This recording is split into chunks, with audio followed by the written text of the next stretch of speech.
എന്നെ മൂക്കി കയറ്റി കളയോടാ. എടോപോടാ വിളിച്ച് എന്നെ മൂക്കി കയറ്റി കളയോ?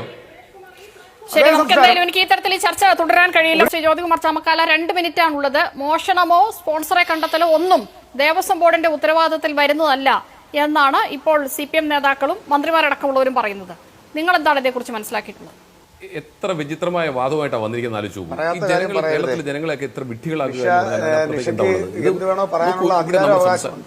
പക്ഷേ ഞാൻ പറയാത്ത കാര്യം ശ്രീ സുരേഷ് കുമാർ ദയവേത് താങ്കൾ ഇനി ഞാൻ സംസാരിക്കട്ടെ. താങ്കളുടെ അവസരത്തിൽ കുറെ നേരം ചോദിച്ചതിന് ശേഷം ചാമക്കാല പറയും. ഇത്ര നേരം കേട്ടതല്ലേ? അല്ല, ഞാൻ നിങ്ങളോടാണ്, നിഷയോടാണ് പറഞ്ഞത്. ഞാൻ പറയാത്ത കാര്യം പറയരുതെന്നാണ് പറഞ്ഞത്. അപ്പോ ഇവിടെ നമ്മളെ സംബന്ധിച്ച് നിങ്ങൾ പറയാത്ത കാര്യം പറഞ്ഞിട്ടുണ്ടെന്ന് വീട്ടിൽ പോയി നോക്കിയാൽ മതി. ഞങ്ങൾ പറയട്ടെ, സംസാരിക്കട്ടെ. ഇതൊരു ചർച്ചയാണ്. അപ്പോൾ ഇത്തരം കാര്യങ്ങളെ സംബന്ധിച്ച് ഇവിടെ സർക്കാരിന്റെ ഭാഗത്ത് നിന്ന് തീർച്ചയായും പ്രശ്നം ഇപ്പൊ എന്താ ഇപ്പൊ പറഞ്ഞു വരുന്നത്? ഇപ്പോ ഉണ്ണികൃഷ്ണൻ പോറ്റിയും അവിടുത്തെ ഉദ്യോഗസ്ഥരും മാത്രമല്ല എടോ വിവരം കേട്ടവരൊന്നും മിണ്ടായിരിക്കും. ഇവിടെ കാര്യം മാത്രം പ്രസവിക്കാൻ കാര്യം പറഞ്ഞിരിക്കുന്നത്. ഞാൻ താങ്കൾ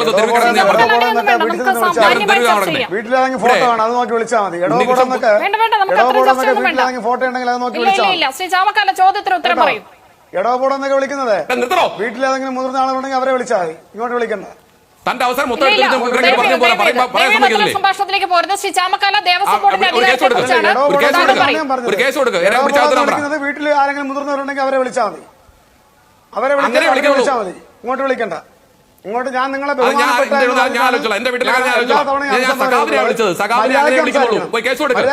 പറഞ്ഞേട്ടാ പോയി കേസ് കൊടുക്കുന്നേ. താങ്കൾ പോയി പിണറായി ഒരു കേസ് കൊടുക്ക്. നമുക്ക് അത്തരത്തിലുള്ള വേണ്ട, പരസ്പര ബഹുമാനത്തോടു കൂടിയുള്ള ഡിബേറ്റിലേക്ക് പോകാം. ശ്രീ ചാമക്കാല, ശ്രീ സുരേഷ് കുമാർ വേണ്ട, ശ്രീ ചാമക്കാല പറഞ്ഞു പൂർത്തിയാക്കും. ഞാൻ വിളിച്ചില്ലല്ലോ, മര്യാദയ്ക്ക് സംസാരിക്കല്ലേ?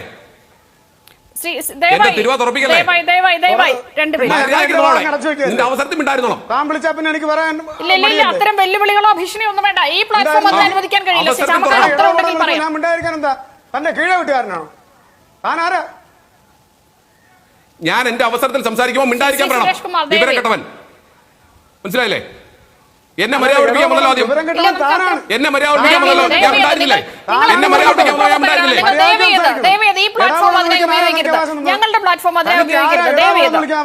ഞാൻ താങ്കൾ മിണ്ടായിരിക്കണോ? ഞാൻ മിണ്ടായിരുന്ന ആളാ. ഞാൻ സംസാരിക്കുമ്പോൾ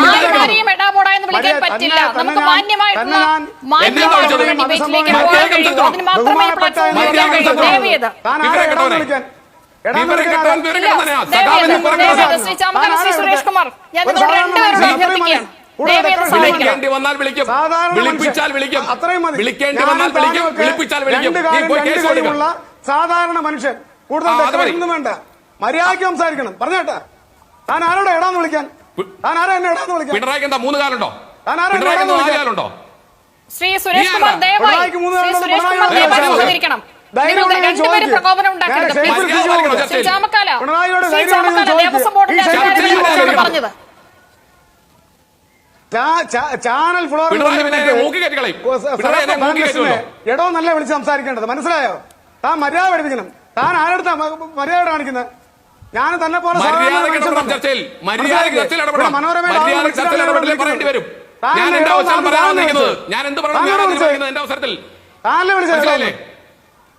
നീ എടോന്ന് വിളിക്കുമ്പോ ചോദിച്ചാൽ ഉത്തരം പറയില്ല.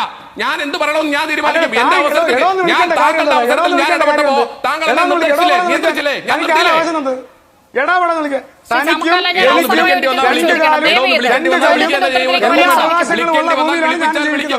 മര്യാദയ്ക്ക് സംസാരിക്കണം.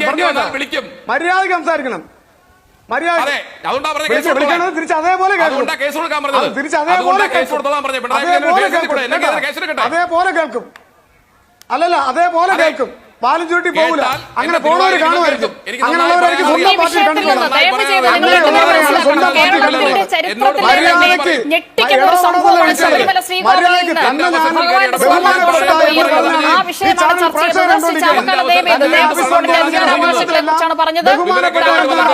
ഞാൻ തന്നെ അഭിസംബോധന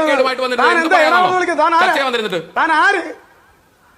നീ ഒന്നുമല്ല, അങ്ങനൊന്നും പറഞ്ഞു പഠിക്കരുത്. ഞങ്ങളാകുമ്പോ നീ ഒന്നുമല്ല.